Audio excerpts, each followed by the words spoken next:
नत्वा सरस्वती देवीं शुद्धां गुण्यां प्रभोम्यं पाणिनीयप्रवेशाय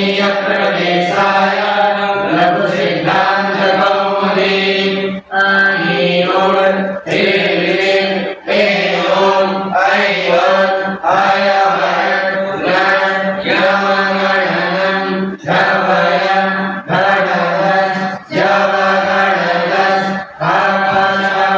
भावसर्वचटतौ कपयं सससन् फल इमाहेश्वराणि सूत्राणि अभिसंज्ञार्थानि येषामन्दायः अकारादिस्वरालोच्चारणार्थं जडमध्ये त्रिसंज्ञकः अनन्यम् उपदेशेन ब्रह्मणि स्यात् उपदेशाद्योच्चारणं सूत्रे सुदृष्टं पदं सूत्रान्तराजन्वर्तनीयं सर्वत्र दर्शनं लोपः प्रसङ्गस्यादर्शनं लोपसंज्ञं स्यात् तस्य लोपः तस्येतो लोपः स्यात् नादयो नादर्गाः आदिरन्तेन सहित अन्ते एका सहित आदिर्मध्यकारणं स्वस्य संज्ञा स्यात् यथा इति आदिपूर्णानां संज्ञा एवमर्थसंज्ञायः उपालो परस्वदेककुलः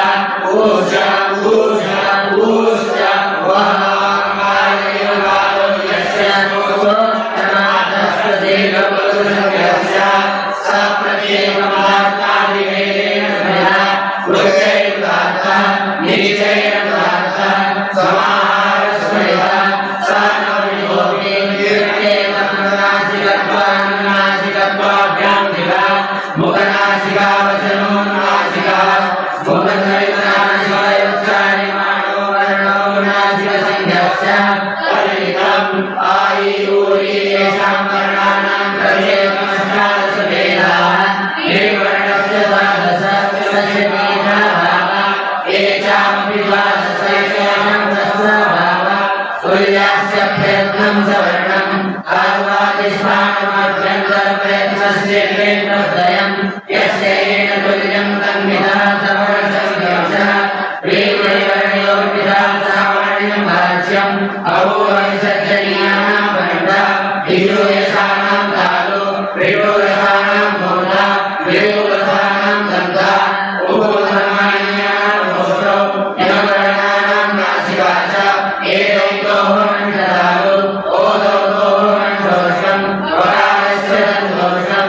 युवामूल्यस्य युवामूलं नासिकानुसारस्य यज्ञो दिवः आभ्यन्तरो वायुस्य आभ्यन्तरः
एवं विकारोपि केशोदासानाम् अनुनासिकानुनासिकवेदेन योगाभिधा तेनानुनासिकास्ते द्वयोः संज्ञा परमसंज्ञा संज्ञा वर्णानां श्रेष्ठा संज्ञा संज्ञा संज्ञा भगवन्तरान् संज्ञा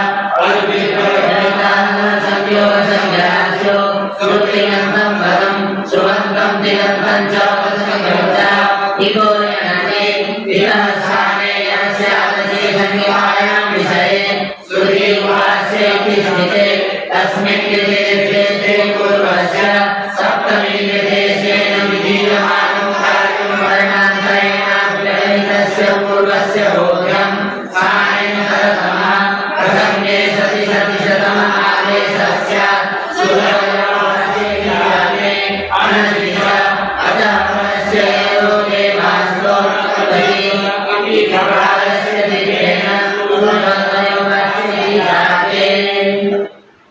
ना हो गया ना समझ क्या है? झलाम जस झसी, झलाम तो सबसे पहले इको एनर्जी का अर्थ बताइए तो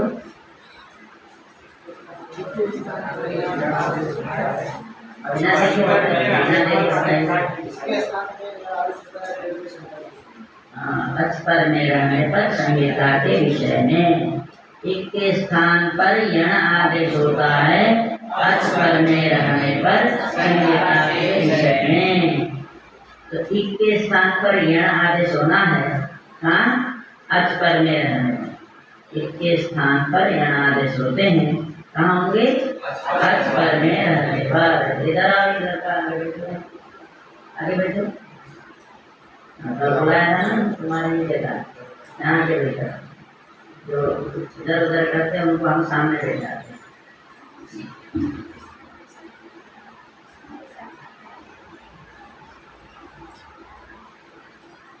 इधर एक के स्थान पर यणादेश होता है। अच पर में रहने पर संहिता के विषय में एक के स्थान पर यणादेश होता है। अच पर में रहने पर संहिता के विषय में। ये कितने हैं? 4 है ना। देखिए 4 कहोगे तो गलत, इनके 3 तो सारे लेंगे तो कितने होते हैं? 66। 66 जब यहाँ बोला जाएगा 4 ही है। ठीक है, एक कितने हैं? 4 हैं। यहाँ कितने हैं? 4 हैं। तो क्रम से बैठा दें। सबसे पहले ई है, उसकी जगह पर क्या बैठाओगे? जब क्रम से नहीं बैठाना, ऐसा करोगे तो गड़बड़ हो जाता है। ठीक है, अभी तत्काल सामान्य रूप से जानने के लिए ई की जगह पर यह होगा, ऊ की जगह पर वह होगा, री की जगह पर रे हो जाएगा, री की जगह पर लकार होगा। कभी व्यतिक्रम नहीं होगा। ई को होगा तो यही होगा। मुख को जब भी याद करेंगे तो क्या होगा? वकार ही होगा, इसमें कोई संदेह नहीं। और री को जब भी याद करेंगे तो क्या होगा? रेप ही होगा। और री को जब भी याद होगा तो क्या होगा? वकार। समझ गए? ई के स्थान पर यकार, ऊ के स्थान पर वकार, री के स्थान पर रेप। रकार नहीं बोलना कभी भी, रेप। रकार बोलोगे तो गलत, अशुद्ध। वर्णाकार सूत्र है और रेप ई। रेप से ई प्रत्यय होता है, र से इक होता है और वर्णों से कार प्रत्यय होता है। इसलिए और सब में कार जोड़ सकते हो, ककार, खकार, अकार, इकार। लेकिन रकार बोल दिए तो तुम पकड़ में आ गए, पक्का हो गए। व्याकरण नहीं, आप सुन लो, कहीं भी जाना यदि बोल रहा होगा रकार तो समझ लो इसमें व्याकरण नहीं पढ़ा है। रकार का भी प्रयोग नहीं होगा संस्कृत में। हिंदी में भले बोल ले, हिंदू बोले तो संस्कृत का अनुयायी है, हिंदी भाषा में। उसकी बहन है या बेटी है, इसलिए रेप बोलना है, रकार नहीं बोलना। र बोल सकते हो, र बोल सकते हो और रकार नहीं बोल सकते। रेप बोलना या र बोलो, केवल र। ठीक है, और को तो बोल ही सकते हो और अकार बोलना। ठीक है, और अकार बोल सकते हो, रेप को रेप और र बोल सकते। ठीक है, तो जब ई के स्थान पर यण होगा तो क्या हो जाएगा? ई के स्थान पर जब यण करेंगे तो क्या करेंगे? यकार करेंगे। हमेशा ध्यान रखना है, ई को करेंगे तो यकार ही करेंगे। और री के स्थान पर जब यण करेंगे तो क्या करेंगे? रे। और री को जब यण करेंगे तो क्या करेंगे? यकार। हाँ, किसके स्थान पर? री के स्थान पर लकार कैसे करोगे? री के स्थान पर कैसे उच्चारण करोगे? पता ही नहीं चल रहा। ठीक है। ये कब करना है? इक के बाद में जब स्वर वर्ण बैठा हो तभी करना है। क्या? इक के बाद में जब स्वर वर्ण बैठा होगा वही कर सकते हैं। तो पर में रहने पर बोला ना, तो पर में जो होता है, जैसे मान लो इसके पर में ये है कि नहीं है ना, इसको पूर्व कहोगे क्या? इससे पूर्व में है क्या? नहीं, ये भी पर में है, ये भी पर में है, ये भी पर में है, लेकिन कौन पर होना चाहिए? इससे व्यवधान रहित पर में होना चाहिए। स्वर व्यवधान रहित पर में होना चाहिए। ये नहीं है स्वर, ये स्वर है, ये एक है, ये स्वर है, ये बीच में व्यंजन है, तो यहाँ नहीं करना। इसका मतलब इक और स्वर के बीच में किसी व्यंजन का व्यवधान नहीं होना चाहिए। क्या समझे? इक के स्थान पर यण करना है। कब करना है? स्वर वर्ण पर में होने पर करना है। तो इक से जो स्वर पर में लिया जा रहा है वो कैसा लिया जाएगा? व्यवधान रहित स्वर पर में लिया जाएगा। समझ गए ना? इक से जो स्वर पर में होना जरूरी है वह स्वर पर में कैसा होना चाहिए? व्यवधान शून्य, व्यवधान रहित पर में होगा तो ही यण आदेश करना है। ये नहीं कि पर में है तो कर दो, नहीं, पर में उससे तुरंत, इक के तुरंत बाद, ठीक है। इक के बाद तुरंत यदि स्वर का उच्चारण हो रहा हो, क्या? इक के बाद यदि तुरंत स्वर का उच्चारण हो रहा हो तो ही करना है। समझ में? ये बात कौन करता है? तस्मिन् नीति, इसका काम है। इको एनर्जी केवल होता तो इक के स्थान पर यण होता, पर में रहने को व्यवधान हो, व्यवधान सब जगह कर देता। तस्मिन् नीति निर्देश के पूर्वस्य ने ये व्यवस्था दी कि भाई उसी इक को करो जिस इक के बाद में तुरंत स्वर बैठा हो। ये किसने व्यवस्था दी? तस्मिन् नीति निर्देश के पूर्वस्य। समझ गए? तस्मिन् नीति निर्देश के पूर्वस्य सूत्र का काम क्या है कि ऐसे इक को यण करो जो इक अच से व्यवधान रहित पूर्व में बैठा हो। क्या? ऐसा इक को यण करना है जो इक अच से व्यवधान रहित पूर्व में बैठा हो, अथवा इक से व्यवधान रहित पर में बैठा अच हो तो अच से व्यवधान रहित पूर्व में इक बैठा हो तो ही यण करना है। ठीक है? समझ में आई? अब फिर इक के स्थान पर यण होता है तो बताया। अब किस इक के स्थान पर क्या होगा तो ये कौन बताएगा? स्थानांतरतमः। स्थानांतरतमः कहेगा कि जिस इक के स्थान पर आप यण करने जा रहे हो सबसे पहले उस इक का उच्चारण स्थान देखो। ठीक है? क्या देखो? उच्चारण स्थान देखो। उच्चारण स्थान देखने के बाद पता लगा कौन सा उच्चारण स्थान है उस इक का। ठीक है? इसका कौन सा उच्चारण स्थान है पहले निश्चित रूप से पता कर लो। पता हो जाने के बाद फिर क्या करो? उस इक के स्थान पर किसको बैठाओ?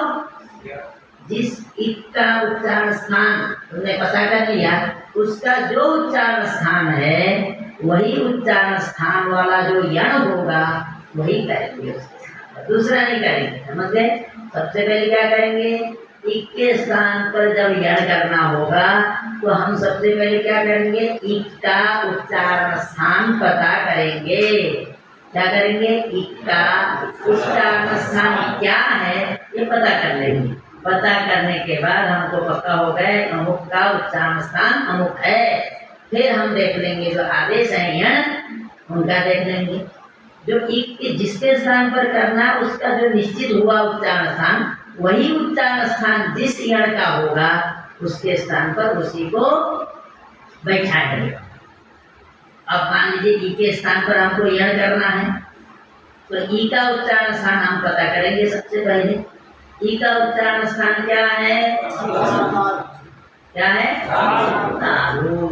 क्या है? इचु यसाना तालु, तालु है। अब ई के स्थान पर ई का उच्चारण स्थान हमको निश्चित हो गया कि क्या है? तालु है। अब इन चार में देख लेंगे। यण चार है ना, में देख लो किसका उच्चारण स्थान है, तालु यकार का है, उसके अलावा किसी का है क्या? नहीं है। इस कारण से हमेशा ई के स्थान पर यण जब भी होगा, चाहे इस सूत्र से करो चाहे और किसी सूत्र से करो, यण केवल ये नहीं कि यही सूत्र करता है, और भी करने वाले सूत्र आएंगे। जब भी ई के स्थान पर यण होगा तो क्या होगा? य होगा। कोई पूछेगा ई के स्थान पर य क्यों होता है, तो आपको यही बोलना है क्योंकि उच्चारण स्थान की कार का तालु है, इसीलिए उसके स्थान पर हम तालु उच्चारण स्थान वाला ही यण कर सकते हैं, दूसरा नहीं कर सकते। इसीलिए ई के स्थान पर यही होता है, क्योंकि इकार का उच्चारण स्थान तालु है और यकार का उच्चारण स्थान भी तालु है।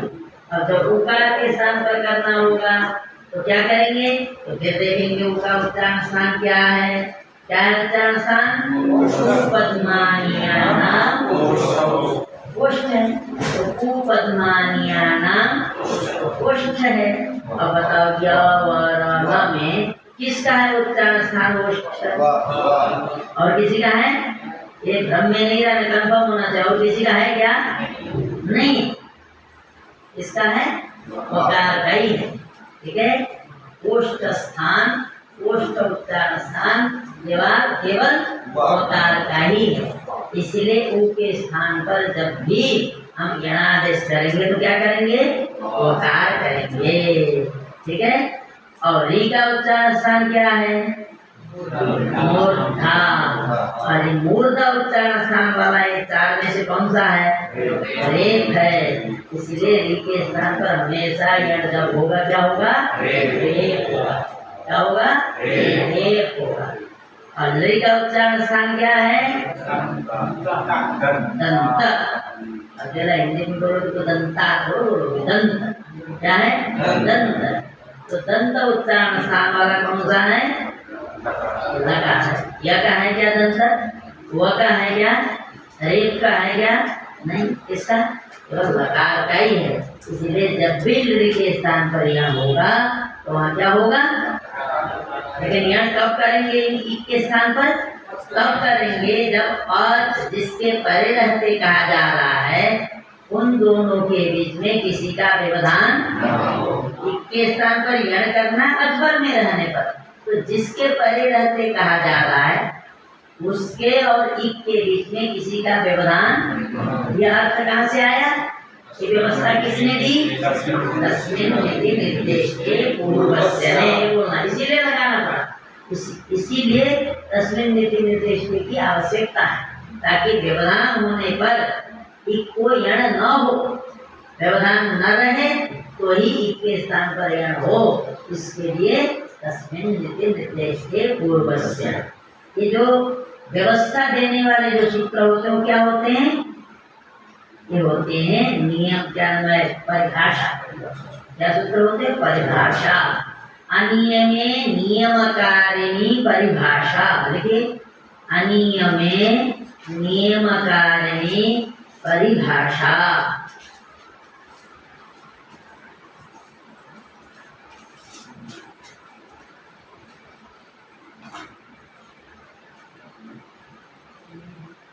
अनियमे नियमकारिणी, अनियमे नियमकारिणी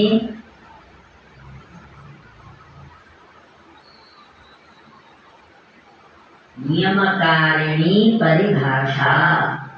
अनियम होने पर माने अव्यवस्था होने पर, अनियम होने पर नियम करने वाली परिभाषा होती है, ठीक है। अनियम होने पर नियम करने वाली परिभाषा। अनियम क्या हुआ? क्योंकि ये तो केवल ये बोल रहा है इसके स्थान पर यण होता अस्पर में रहने पर, भाई उस ऐसे कौन से इक को करना है? व्यवधान वाले की इक को करना है, व्यवधान वाले इक को करना है, ये कोई निश्चय नहीं हुआ। ये अनियम व्यवस्था अस्पर में होने पर कहना है, तो पर तो व्यवधान होने पर भी कहा जाएगा, अब व्यवधान होने पर भी कहा जाएगा, तो ये सूत्र क्या कहेगा? भाई व्यवस्था दे देगा, नियम दे देगा कि भाई अव्यवधान रहने पर ही इक को यण करना है। कब करना है यण? जब व्यवधान न रहे तो ही इक के स्थान पर यण करना है, व्यवधान रहने पर नहीं करना है। परिभाषा ही और स्थानांतरतम परिभाषा भी है, इसने तो कहा इक के स्थान पर यण हो, इसके स्थान पर क्या हो, तो ये तो व्यवस्था नहीं हो रही ना। स्थानांतरतम ने भी कह दिया कि जिसके स्थान पर करना है उसका जो उच्चारण स्थान है वही उच्चारण स्थान वाला करो। ये किसने व्यवस्था दी? स्थानांतरतम ने। ये दोनों ही परिभाषा सूत्र हैं, समझे? जैसे तस्मिन् निर्देश के पूर्वस्य ने क्या व्यवस्था दी? अव्यवहित को करो, व्यवधान रहित पूर्व में बैठा हुआ जो ठीक है उसको यण करो कह रहा है। उसी तरह स्थानांतरतम भी क्या कह रहा है? ई के स्थान पर यकार ही करो। क्यों? क्योंकि दोनों का उच्चारण स्थान समान है। और ऊ के स्थान पर क्या करो? वकार ही करो। क्यों? क्योंकि दोनों का उच्चारण स्थान समान है। और ई के स्थान पर क्या करो? रेप ही करो, क्योंकि दोनों का उच्चारण स्थान समान है। और री के स्थान पर ही करो। क्यों? क्योंकि दोनों का उच्चारण स्थान समान वाले को करना है। किसने दी व्यवस्था? इसीलिए कोई पूछता है तो ऋग्वेद सूत्र कौन सा सूत्र है? षड्विधम सूत्र उच्यते बोले थे, उनमें से कौन है? ऋग्वेद विधि सूत्र है। तस्मिन् निर्देश के पूर्व से कौन सा है? परिभाषा। और स्थानांतरतम सूत्र भी क्या है? परिभाषा। समझे? बोलना नहीं। तस्मिन् निर्देश के पूर्व से कैसा सूत्र है? परिभाषा सूत्र है। तस्मिन् निर्देश के पूर्व से भी परिभाषा सूत्र है। और ठीक। अब इन दोनों का प्रयोजन तो पता लग गया। अब अनचिचा का तो सामान्य अच से पर में जो यर उसका जित्व विकल्प से होता, अच पर में रहने पर तो अच पर में हो तो नहीं। के स्थान क्या नाम? अच से पर में जो यर, अच से पर में विद्यमान जो यर उसका जित्व विकल्प से होता है, अच पर में हो तो नहीं। ठीक है? क्या होता है? इसके स्थान क्या अच से पर में यर का जित्व विकल्प से होता है, अच पर में हो तो नहीं। पता पुस्तक नहीं चल रहा है कहाँ है? बोलो, बता दो।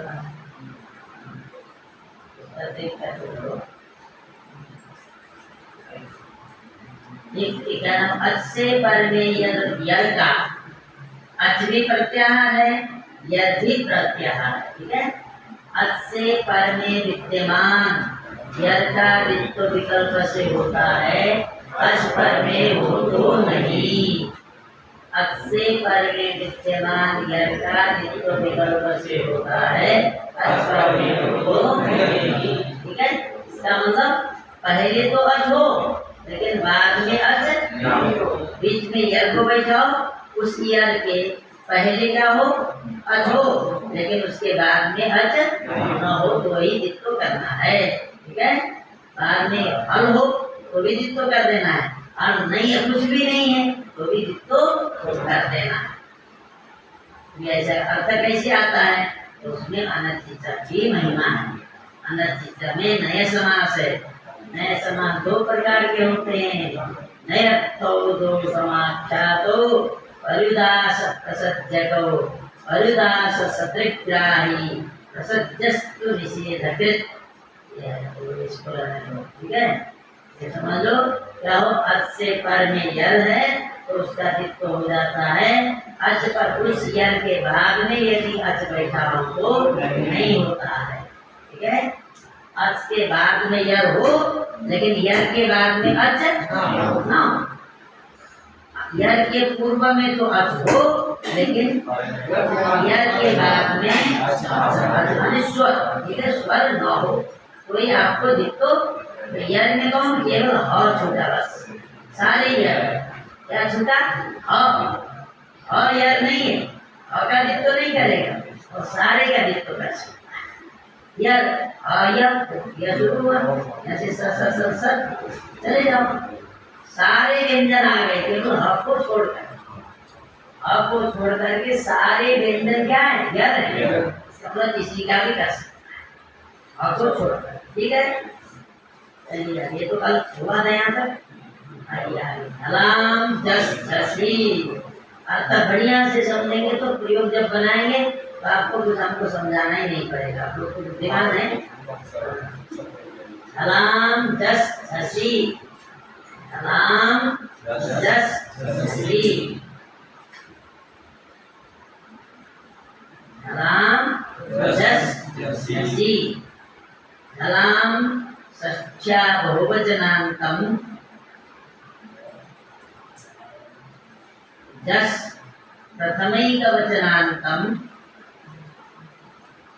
झसि सप्तम्येकवचनान्तम, झलाम षष्ठ्या बहुवचनान्तम, जस प्रथमैकवचनान्तम, झसि सप्तम्येकवचनान्तम, त्रिपदमिदं सूत्रम झलाम जस झसि, झलाम षष्ठ्या बहुवचनान्तम, जस प्रथमैकवचनान्तम, झसि सप्तम्येकवचनान्तम, त्रिपदमिदं सूत्रम, सूत्रेऽस्मिन् त्रीणि पदानि सन्ति, सूत्रेऽस्मिन् त्रीणि पदानि सन्ति।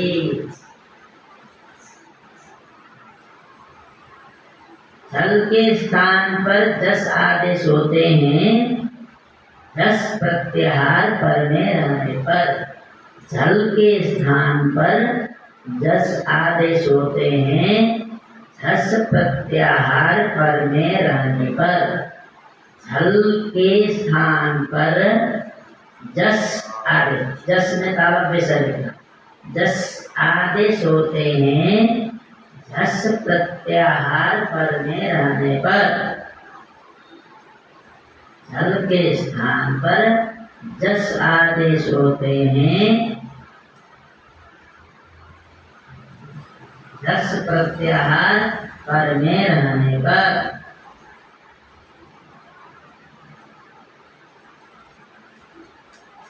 झल के स्थान पर जस आदेश होते हैं, झस प्रत्याहार पर में रहने पर। ठीक है, झल के स्थान पर जस करना है। जस में कौन वर्ण आते हैं?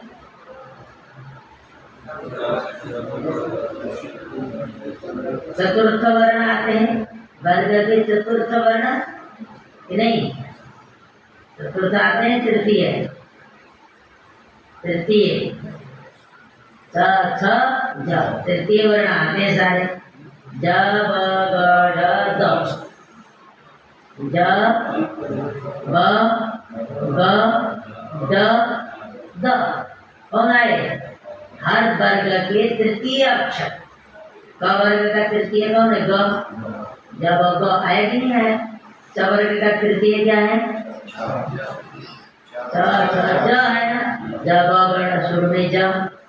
और ट वर्ग का तृतीय क्या है? ज आया ना। जब ग ड आया। और क वर्ग का तृतीय क्या है? क ख द आया। जब ग ड द। और क वर्ग का तृतीय कौन है? ब ब आ गया। जब तो वर्ग के तृतीय अक्षर क्या है? वो जस है। झल के स्थान पर जस आदेश होते हैं, झस प्रत्याहार पर में रहने पर। झल के स्थान पर जस आदेश होते हैं, झस प्रत्याहार पर में रहने पर। ठीक है, झल के स्थान पर जस आदेश होते हैं, झस प्रत्याहार पर में रहने पर। अर्थ स्पष्ट हो गया? इसका मतलब देखिए, झस प्रत्याहार पर में रहने पर बोल रहा है ना, इसका मतलब झस से व्यवधान रहित पूर्व में झल होना चाहिए। यहाँ पर यहाँ भी तस्वीर निर्देश के पूर्व से लग जाए, कहेंगे झस प्रत्याहार से अव्यवहित पूर्व में क्या होना चाहिए? झल होना चाहिए। तभी क्या होगा, जस करेगा। किसको करेगा जस, झल को। झल में तो कई सारे आते हैं, यहाँ भी उच्चारण स्थान मिलाना है, उच्चारण स्थान मिलाएंगे, उसी के आधार पर जस करेंगे। ठीक है, चलिए आगे। जब प्रयोग बनाएंगे सब बढ़िया से आए, ये अर्थ पूरा बता रहे हैं, उसके बाद प्रयोग बताना। संयोगान्तस्य लोपः, संयोगान्तस्य षष्ठैकवचनान्तं, षष्ठैकवचनान्तं, संयोगान्तस्य षष्ठैकवचनान्तं लोपः प्रथमैकवचनान्तं द्विपदमिदं सूत्रम्। संयोगान्तस्य षष्ठैकवचनान्तं लोपः प्रथमैकवचनान्तं द्विपदमिदं सूत्रम्। संयोगान्तस्य षष्ठैकवचनान्तं लोपः प्रथमैकवचनान्तं द्विपदमिदं सूत्रम्।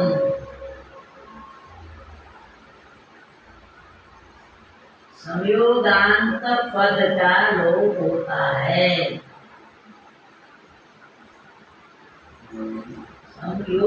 संयोगांत, संयोगांत,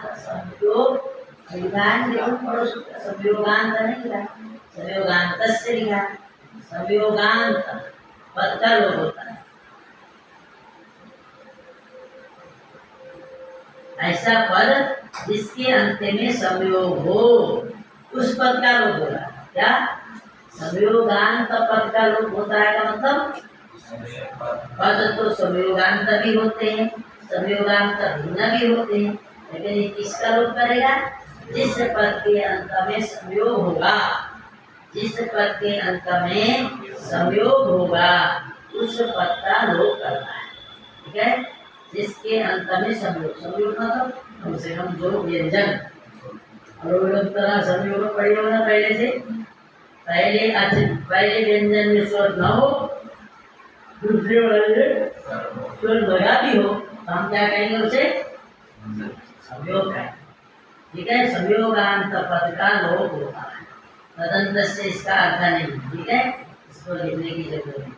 संयोगांत पद का लोप होता है, इतनी अर्थ है संयोगांत से लोप। तो तदंत से लिखा है आगे, वो अलुन्देश्य का अर्थ है। वो क्या है, अलुन्देश्य का अर्थ है।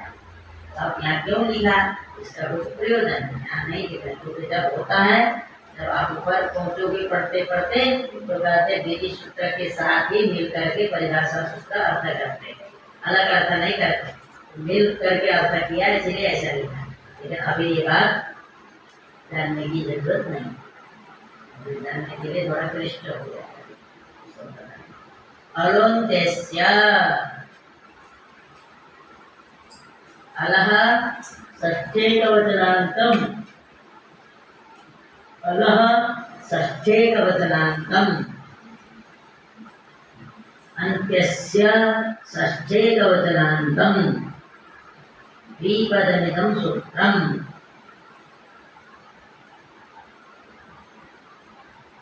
अलः षष्ठैकवचनान्तं, अन्त्यस्य षष्ठैकवचनान्तं द्विपदमिदं सूत्रम्।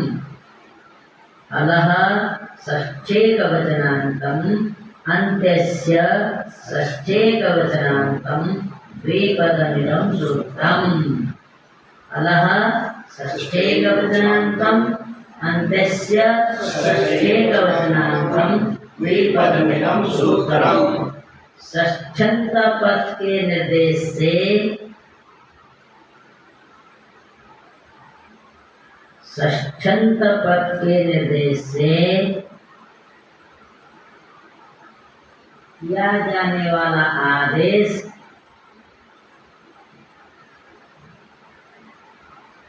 अंत्य अल के स्थान पर होता है, अंतिम अल के स्थान पर होता है। षष्ठ्यंत पद के निर्देश से किया जाने वाला आदेश अंतिम, अल माने समझते हो ना, वर्ण, अंतिम वर्ण के स्थान पर होता। अल का दिया तो अंतिम वर्ण, ठीक है। अंतिम अल माने अल में सारे वर्ण आ गए, तो अंतिम वर्ण के स्थान पर होता है। षष्ठ्यंत पद के निर्देश से किया जाने वाला आदेश अंतिम वर्ण के स्थान पर होता है।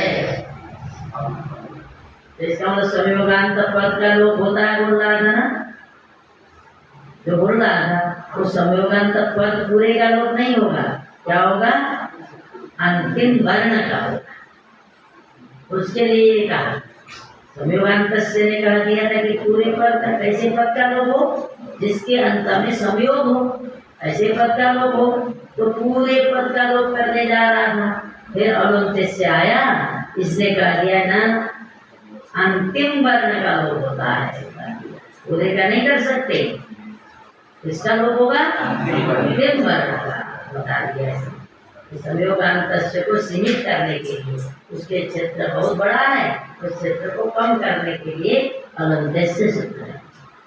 जैसे विक्रयणसी के क्षेत्र को कम किया किसने, तस्मिन, उसके क्षेत्र को भी और कम किया किसने, मैंने दोनों उसी के कम करेंगे, नहीं ऐसे तो तस्मिन नीति निर्देश देने के इसको, इसका क्षेत्र कम किया विक्रयणसी का, स्थानांतरता मैंने भी उसी के क्षेत्र को कम, क्योंकि जो परिभाषा सूत्र होते हैं वो परिभाषा सूत्र के लिए काम नहीं करते। परिभाषा सूत्र जितने भी हैं वो विधि सूत्र के लिए काम करते। परिभाषा सूत्र क्या होते हैं, सेवक, सेवक होते हैं, समझ गए। वो क्या है, वो विधि सूत्र, वो स्वामी है। विधि सूत्र होता है स्वामी, विधि सूत्र के अलावा और सारे सूत्र जो है वो सभी सेवक है, चाहे वो संज्ञा हो, चाहे विशेष हो, चाहे नियम हो, जित अधिकार, सब के सब सेवक है उसके, उसी की सेवा करते हैं, इसकी विधि सूत्र की, समझ गए। स्वयं परस्पर में नहीं करते। जैसे मान लो एक उदाहरण के लिए, तो परिक्रमा मार्ग में बैठे हैं, आज एकादशी भिक्षा मांगने के लिए बैठते हैं, तो किससे मांगते हैं, जो परिक्रमा लगा रहा है, जो बगल में बैठा है मांगने के लिए, उससे मांगते हैं क्या, मानते हैं, जा रहा है परिक्रमा लगा रहा है, उससे मांगते हैं ना। तो उसी तरह ये क्या है, लाइन लगा करके बैठी है, ये सारी परिभाषाएं ये भिक्षुक की तरह ही है। तो भिक्षुक भी क्या करेंगे, तो जाएंगे मालिक के पास, जो दाता है, विधि सूत्र उसके पास, ठीक है। नहीं भिक्षुकम भिक्षुकांतरम याचितुमर्हति, वाक्य आया, एक भिक्षुक दूसरे भिक्षुक से मांगा नहीं करता है, भिक्षा नहीं मांगता है। लेकिन इतना तो होता है जरूर, कभी दाता नहीं आया, एक भिक्षुक ने पहले दिन ज़्यादा ही इकट्ठा कर लिया है, तो वो कल आएंगे, फिर हमारे पास मिल जाएगा, तो वापस कर देंगे, ऐसे तो मांग सकता है ना, नहीं मांगता, ऐसे तो मांग सकता है, लेकिन वो मांगा नहीं कहा जाएगा, उसको लौटाना पड़ेगा ना, उसको वापस करना पड़ेगा। उसी तरह परिभाषा भी कभी कभी अपने में मिल जाती है उपकार, लेकिन वास्तव में उस क्या करती है, उपकार विधि सूत्र का करती है।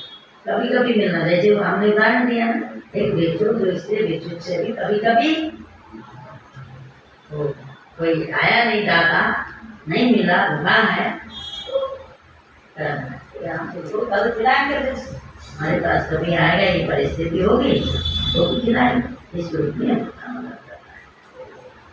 ठीक है। तो हमने बताया केवल विधि सूत्र ही मालिक है, इसके अलावा सारे सूत्र क्या हैं, सेवक हो, सारे सूत्र उनकी सेवा में ही लगे रहते हैं, विधि सूत्र की सेवा में ही लगी रहती है। परिभाषा सूत्र हैं और परिभाषा जितनी है वो भी उसकी सेवा में लगी रहती है, जो अशुद्ध है वो भी उसके सेवा में ही लगे रहते हैं, समझ गए। तो अलुन दृश्य का काम क्या हुआ, संयोगांतस्य लोप सूत्र जो लोप कर रहा था, किसका लोप कर रहा था? पूरे पद का। कैसे पद का? संयोगांत पद का, जिसके अंत में संयोग हो, ऐसे पद का लोप कर रहा था। तो इसने जाकर के कह दिया भाई आप क्या करें, पूरे पद का लोप न करें, अभी तो अंतिम वर्ण का लोप करें। फिर इसको भी रोकने के लिए आया है ना, प्रतिषेधो वाच्य। कह दिया भाई आप लोग तो करोगे अंतिम वर्ण का, फिर भी हमारे ऊपर कृपा कर देना, यण जब हो अंतिम में फिर उसका लोप नहीं करना। यहाँ प्रतिषेधो वाच्य ने कहा। अलुन्त्यस्य ने कहा संयोगांतस्य लोप को क्या कहा? पूरे पद का लोप नहीं करना। अब अलुन्त्यस्य अंतिम यण का लोप, क्या अंतिम वर्ण का लोप करता हो, कोई भी हो। फिर यण प्रतिषेधो वाच्य ने कहा अंतिम वर्ण का तो लोप करो, ठीक है, आपके पूरा रास्ता हम बंद नहीं करते, लेकिन अंतिम वर्ण यदि यण हो तो उसको भी बख्श देना, उसका लोप नहीं करना। अलुन्त्यस्य को कहा, इसने कहा वार्तिक ने, यण प्रतिषेधो वाच्य, यण लोप का प्रतिषेध कहना चाहिए। देखिए यण लोप का प्रतिषेध कहना चाहिए,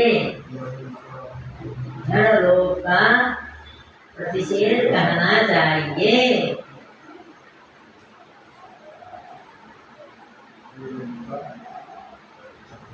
यण लोप का प्रतिषेध कहना चाहिए, अर्थात यण का लोप नहीं होता है इसका मतलब। यदि अलुन्त्यस्य अंतिम वर्ण का लोप करेगा तो भी यण का नहीं करेगा, यण के अलावा कोई होगा तो लोप करेगा, लेकिन अंतिम वर्ण यदि यण होगा तो लोप नहीं करेगा। एक एक सूत्र एकदम दिमाग में रखोगे, सब ठीक होगा।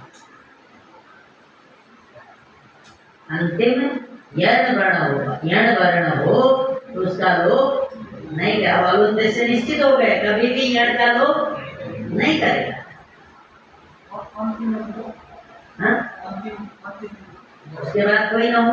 अंतिम का मतलब क्या होता है? तस्मात् परः नास्ति स अन्तिमः।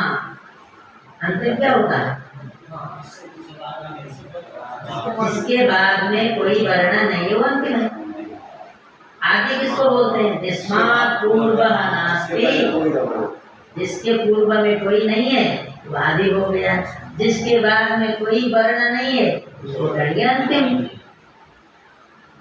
ठीक है, जिसके बाद में कोई वर्ण नहीं है वो अंतिम है, जिसके पूर्व में वर्ण नहीं है, सबसे पहले है, उसके पूर्व में कोई नहीं है, तो ये क्या है? आदि है। और कौन है? राम अंतिम, उसके बाद में कोई नहीं है, इसके पहले कोई नहीं है। समझ ऐसा लेना है। अंतिम भी सापेक्ष शब्द होते हैं। आदि तो इसके आदि में तो आदि हो, आदि नहीं, आदि मतलब अपेक्षाकृत होता है, किसी के पहले और इसकी अपेक्षा तुम आदि होगी, और ये भी आदि है इसकी अपेक्षा। तो यह आदि का मतलब है उसके पहले कोई ना हो। हमारे तो पहले है, तुम अंतिम भी हो गए, तुम आदि भी हो सकते हो। जो बीच के होते हो अंतिम भी हो सकते हैं, आदि भी हो सकते हैं। उसकी अपेक्षा अंतिम, इसकी अपेक्षा आदि। तो हमको आदि से क्या लेना है? वो किसी का भी क्या बने, अंतिम न बन सकता है। किसी का अंतिम होगा, इसके उधर होगा कोई तब ना अंतिम कहा जाएगा। तो समझ में आई? हाँ, ज्यादा करेंगे फिर ज्यादा होगा तो फिर निकल जाएगा। अब आए देखो आप, शुद्धि पास्य, शुद्धि भी पास्य, शुद्धि भी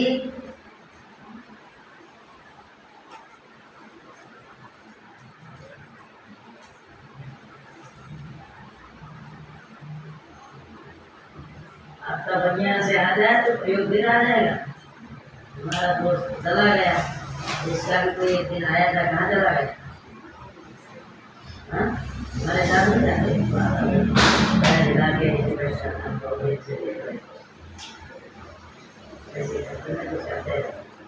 बहुत ध्यान रखते, एक एक पर दृष्टि रहती है।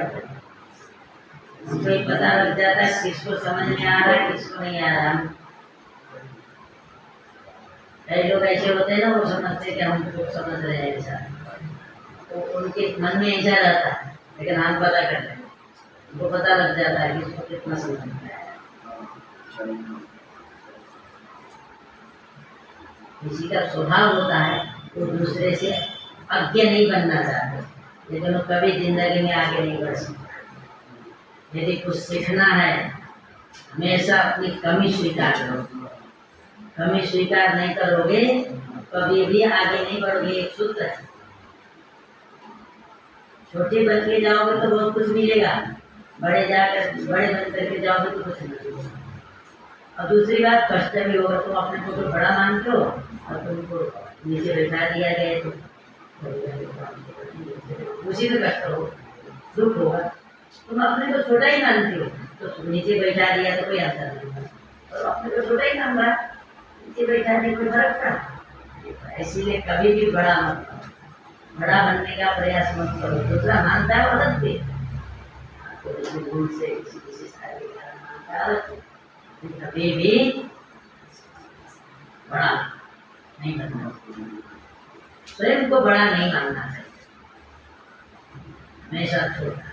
कहीं भी जाओ, हम ऐसे जब शुरू में वृंदावन में हमने सुना वृंदावन में बहुत भागवत होती है, हम आए थे लगता है 2002 या 2003 में, हम हमारी छुट्टी हो गई, हम चंडीगढ़ में पढ़ाते थे, तब आए वहाँ देखते हर कोई भागवत पढ़ाते थे, सब अपने आप में जाते, तो वहाँ कोई ना कोई मेरा विद्यार्थी मिल जाता तो बनारस बहुत पढ़ाया था, तो हमारे बहुत सारे 50 साल विद्यार्थी पढ़ाते तो कोई ना कोई यहाँ मिल जाता था।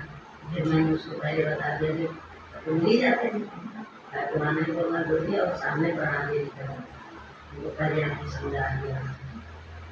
वैसे तो मैं नीचे आके पीछे देखा 2 दिन सत्या में जो सोचता था अलग अलग होंगे पढ़ाने वाले, कभी देखा शिवर गए, कई जगह वो भी पढ़ाते थे, कई एक जगह गए नेत्रपाल जी वो पढ़ा रहे थे, कई ऐसे देखा तो सत्या ने हमने देखा वही भागवत की पढ़ाई। उसके बाद अंतिम दिन एक दिन ऐसा हुआ कि कार्य में शिवकर्ण पांडे जी पढ़ाते, वो समझो कैसा हुआ कि वो पढ़ा रहे थे, मैं बैठा हुआ महात्मा के पूरा गुरु बन गया वो सुन रहे, हम उनको समझा नहीं पाए, उनको तो वहाँ बैठे थे तब पहुँचे तो बोल ये तो शिवकर्ण 2 दिन में गए थे बता दिए तब तक, तो बता दिए दूसरे दिन से मेरे लिए कुर्सी, फिर ये भी बता दिया आप कहीं जाएंगे तो गुरुजी पढ़ा दिया करेंगे, जो मन बोल दिया उनको, हमको समझा ही नहीं पाए ना, तो फिर आप दूसरे दिन नहीं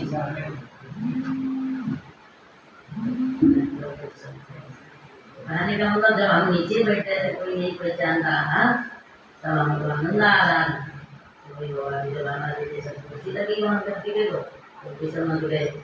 दूसरे बात उसके बाद तो कई साल हम लोग साथ में पढ़ाए थे, हमारे विद्यालय में पढ़ाए,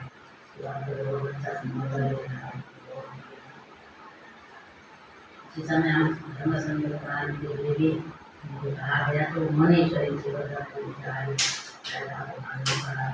वहाँ करने वाले नहीं, तभी हमने सोचा वृंदावन में आना है।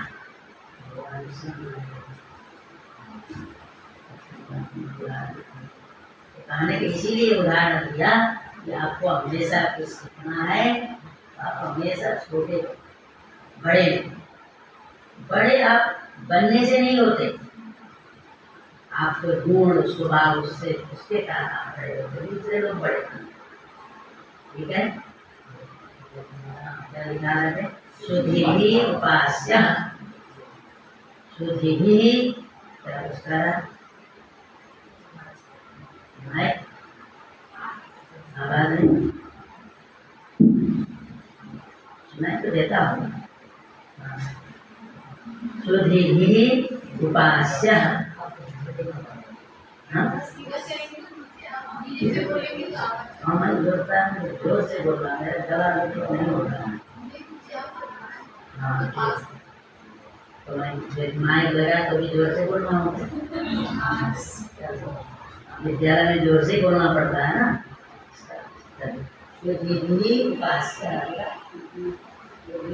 आगे देखो ना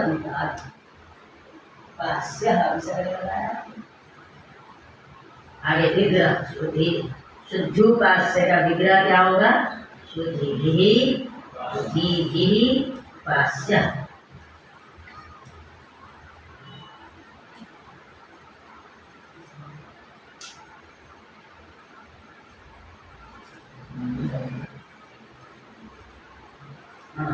शुद्धिभिः उपास्यः शुद्धोपास्य।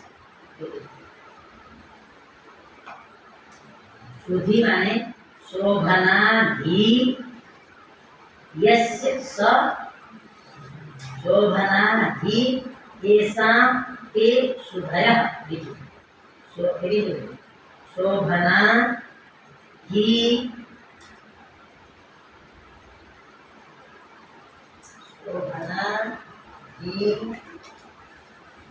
येषां ते शुद्धयः।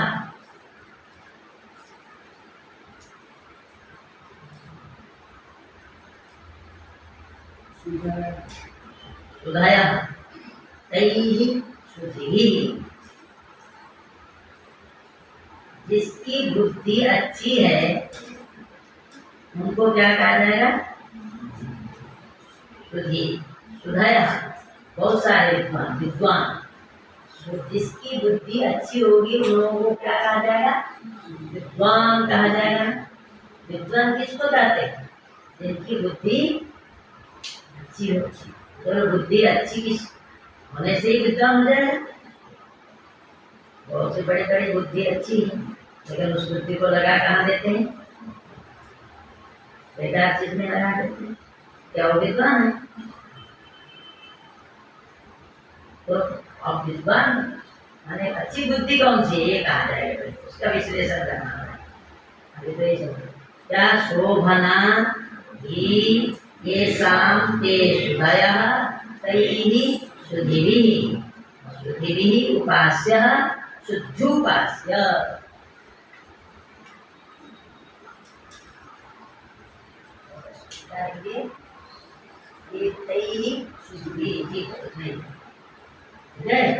शुद्धिभिः उपास्यः हो गया। शुद्धिभिः उपास्यः बात का तरीका बोला। शोभनाधि येषां ते शुद्धयः तैः शुद्धिभिः उपास्य इति शुद्धोपास्य। ऐसा करना, ठीक है। अब देखो शुद्धि प्लस उपास्य शुद्धि। अब देखिए अब शुद्धिभिः उपास्य का मतलब फिर क्या हुआ?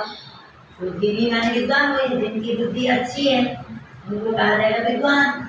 अब ऐसे जो विद्वान है उनके लिए जो उपास्य है, उनके लिए जो उनके द्वारा जिनकी उपासना की जाती है, विद्वान लोग जिनकी उपासना करते हैं उनको बोला जाएगा शुद्धोपास्य। भगवान विद्वान लोग जिनकी उपासना करते हैं, विद्वान के जो उपास्य हैं, विद्वानों के लिए जो इष्ट है वही क्या है? शुद्धोपास्य भगवान, ठीक है। ईश्वर समझ गएगा। तो शुद्धि प्लस उपास्य। अब बता, अब इक्विवेलेंसी लगाइए। आपने ऐसा अर्थ बता दिया आपको। यहाँ एक कौन से एक कोई अण होगा आप अपने आप बताओ। शुद्धि उपास्य में कौन से एक कोई? एक तो कई है, सुमेरु है, ये है कि नहीं? एक प्रत्यार में आता है उकार, ये का ई एक प्रत्यार में आता है। उ उपास्य का उ ये भी एक है, और ये तीन एक है। तो ये कितने हैं इस शब्द में? तीन है। कौन कौन? तू सकार उत्तरवर्ती उकार, धकार उत्तरवर्ती ईकार, और इकार उत्तरवर्ती उकार ये बोलेंगे ना। अथवा सु में उ, धी में ई और उपास्य का उ, ये एक अच पर में तो शुरू के उ के बाद में धी का ई है कि नहीं, ये अच में आता है या नहीं ई, तो अच पर है। अब इसका मतलब उ कर सकते हो ना शुरू में उ को, और उ देखो उपास्य का जो उ है उसके बाद में क्या पा का आ है कि नहीं। लेकिन क्या हमने क्या बोला, तस्मिन् नीति निर्देश पूर्वस्य ने क्या व्यवस्था दी है, उसी को करना है जो एक क्या हो, अस्य व्यवधान रहित पूर्व में बैठा हो, इसी को करना है। अस्य व्यवधान रहित पूर्व में जो एक है उसको करना है। बताओ सु में उ को लिख लेते हो तो आपने अच क्या कहा, धी का जो ई है और सु का जो उ है, इन दोनों के बीच में क्या है, धकार का व्यवधान है। इसका मतलब सु में उ को हम नहीं कर सकते, उससे अच परे होने पर भी धी का ई, लेकिन क्या है बीच में व्यवधान रहित नहीं है, दोनों के बीच में व्यवधान बैठा हुआ है, इसलिए सु में उ को हम यण। उपास्य का जो उ है वो भी एक तो है, लेकिन उ और अच पर क्या है, पा का आ, उ से उपास्य के उ से अच पर कौन सा है, उ से अच पर कौन सा है, पा का आ। तो इसका मतलब उपास्य का जो उकार है उसको भी यण। अब बताइए धी में ई और उपास्य के उ, इन दोनों के बीच में क्या है, व्यवधान नहीं। तो ये निश्चित हो गया किसको यण होगा, धी में ई को, धी का जो इकार है उसको यण होगा, हुआ ना। अब कोई कहेगा धी में इकार को यण क्यों हुआ, तो कहेंगे कि जो अच पर में है उपास्य का उकार, उस उ और धी में ई, इन दोनों के बीच में किसी का व्यवधान। आपको कोई कहेगा सु में उ को क्यों यण नहीं हुआ, तो क्या कहोगे, इसलिए नहीं होगा क्योंकि जिसको हम यण करना चाहेंगे उससे पहले अच होना आवश्यक है। तो आप कहोगे सु का उ जब ई ले लोगे, अच परे कौन है किसको कहोगे, धी के ई को कहोगे, अच परे कौन सा है, कहोगे धी का इकार है। तो बताइए सु का उ और धी के इकार के बीच में क्या बैठा है, बैठा है, व्यवधान रहित नहीं है ना। उ में जो उपास्य में जो उकार है उसको यण क्यों नहीं हो, क्या बोलोगे, हाँ तो अच पर क्या होगा, आगा। तो इन दोनों के बीच में भी क्या है, व्यवधान है, इसीलिए ऐसे एक को करना है जो एक अच से व्यवधान रहित पूर्व में आया, समझ में नहीं आया। तो उपास्य का जो उ और धी का ई, इन दोनों के बीच में किसी का व्यवधान नहीं। धी में ई, उपास्य का जो उ है, इन दोनों के बीच में किसी का व्यवधान नहीं है। तो व्यवधान नहीं है तो बाद वाले को हो गया, पूर्व वाले को, तो क्यों पूर्व से बोला है, तस्मिन् नीति निर्देश के पूर्व से, पूर्व को होगा। व्यवधान रहित पर को भी तो कर सकते हैं, लेकिन क्या होगा, पूर्व को होगा। तो पूर्व में क्या है, धी में ई, इसको यण होगा, ठीक है। अब यण तो होगा, यण ये कहें क्या, चार है, तो कौन होगा, तो स्थानांतरतम।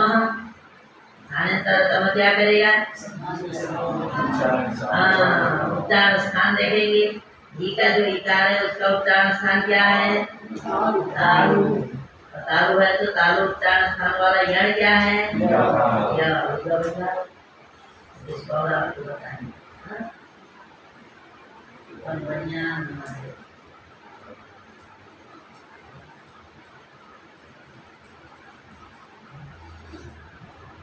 क्या बन गया,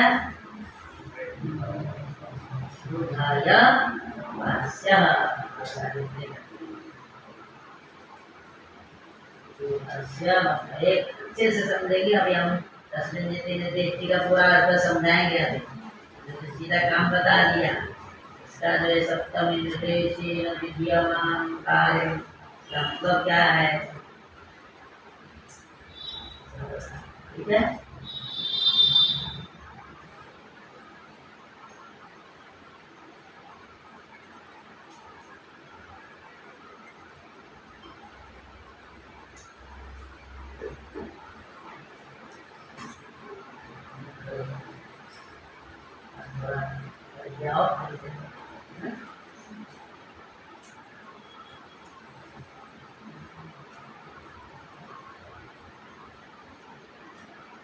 अब क्या है द्वादशी है, द्वादशी के दिन जो बताया था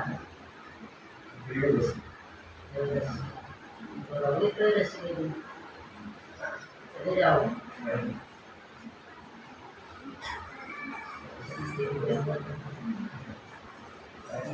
आप लोग कहाँ से आए हैं? आप लोगों का नाम लिखा है, वो जाना है क्या? आप लोग मन लग रहा है? आपने पहले पढ़ा है व्याकरण कभी? नहीं। सुना है व्याकरण? सुना है मतलब व्याकरण होता है ऐसा सुना है? व्याकरण पढ़ना चाहिए। सुने? क्या नाम है आपका? भगवान दास है। नाम तो नहीं लिखा है जो? नाम लिखवाया था? नहीं। देखो युवराज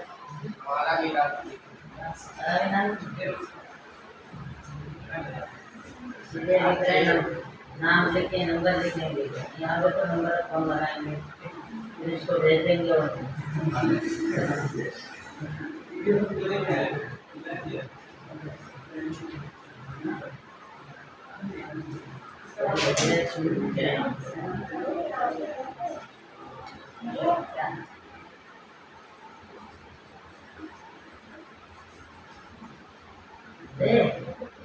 सीधे नाम लिख रहा है।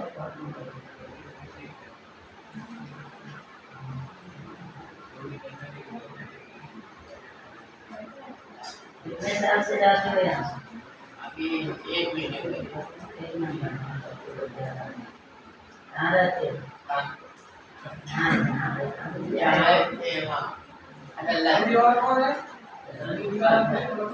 इसने नाम नोट नहीं